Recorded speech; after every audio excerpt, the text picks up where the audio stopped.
Well, hello and welcome again to our reading of the book of Tobit from the Septuagint. We're up to chapter 9. And so Tobias finds himself in a slightly awkward position because his new father-in-law insists that he stays for a fairly long wedding banquet. On the other hand, he was sent there to go and get the silver. And he's worried about delaying too long because of his parents back home, knowing that they will be counting the days that he's away. So he says there, so then Tote ekalesen Tobias Raphael kai epen auto. So Tobias then called Raphael and said to him, Azariah Adelphi, my brother Azariah, Paralebe metasiau to tesserus oiketas kai camelus due kai parutheti es ragas kai heka para Gabaeloi kai dosau to kerographon kai commissai tonagurion kai paralebe auton metasu estus gamus. So he says, take with yourself 4 servants, oiketes, 4 house servants, and 2 camels, and go into Raga, or Rages, and Heke, and go. This is an imperative from Heke to come, and go beside Gabael, and give to him, this is this chirographon we had mentioned before, this sort of certificate that they'd torn in 2 and each had 1 part. So give him this handwritten note and bring the silver and bring him with you to the marriage. Now the distance from Rages from Ecbatana to Rages is about 325 kilometres, so it's about 10 days each way, with giving about 32 kilometres per day.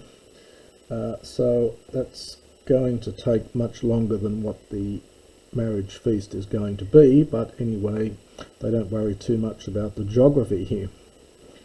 So poor old Raphael gets sent off to get the money while Tobias enjoys the wedding feast. For you know that estai arithmon hopater tas hemeras.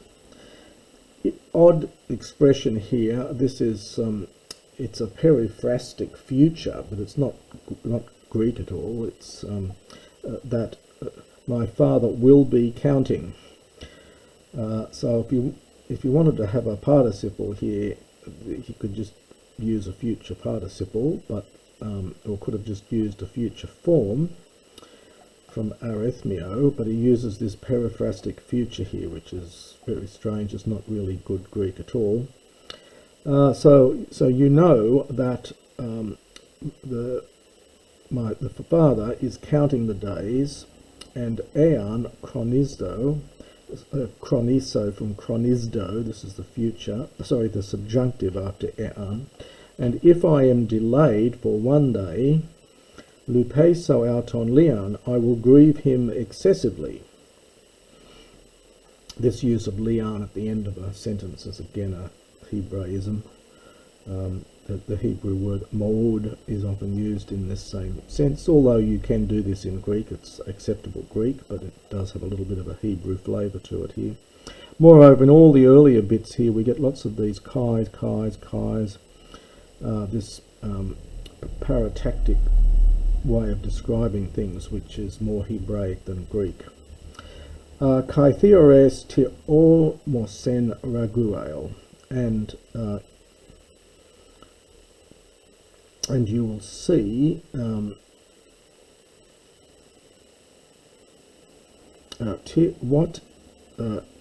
and you see what Raguel swore. He swore that he had to stay there for this marriage feast for a certain period of time. And I am not able, parabine, to transgress, to go against his oath, to transgress his oath. And Raphael went, and 4 servants, as he was told to, and the 2 camels, into Rages of Medea, and they camped beside Gabael. And he gave to him the handwritten, perhaps we could say promissory note, gave to him his promissory note, and he explained to him about Tobias, the son of Tobit, Hoti, that Eleven Gunaika, he took a wife, Kai Hoti Kele Autus es Tongamon, and he calls him to the feast. Kai Anastas peri pararithmesen, this is from pararithmio, to count out. You can see this arithmos root in here. And having stood up, he counted out for him ta fulikia. This is a plural. This is the bags. Understand the bags of money, I think.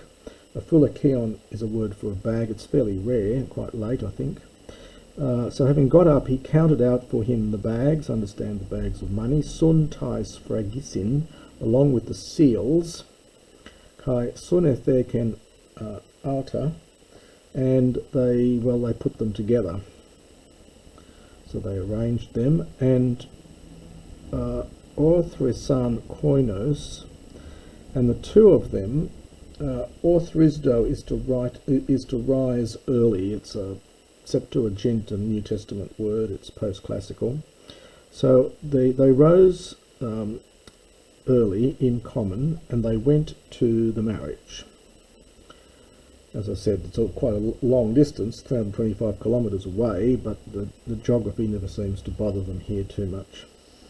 And they went in. They came into Ta Raguel. This must be into the house of Raguel. And they found Tobias and Achaemenon reclining. Kai anapedesen kai spasato auton, and he leapt up and he greeted him. Kai eklasen, and he wept. Kai eulogesen auton, and he blessed him. And he said to him, Kale kai agathe, good and noble man of a good and noble father, one who is just and is, gives alms, a doer of alms, so an alms giver. Doye optative of wish, may the Lord grant to you blessing of heaven, we would say perhaps from heaven, and to your wife, and to your father, and to the mother of your wife. Blessed is God, because he has looked upon Tobit, my cousin, who is like auto to this, it's autoi for tutoi really, like to this man, i.e. Tobias. So God is blessed because he has looked upon Tobit, my Anepsion, my cousin, who is like to this man. And that's the end of chapter 9.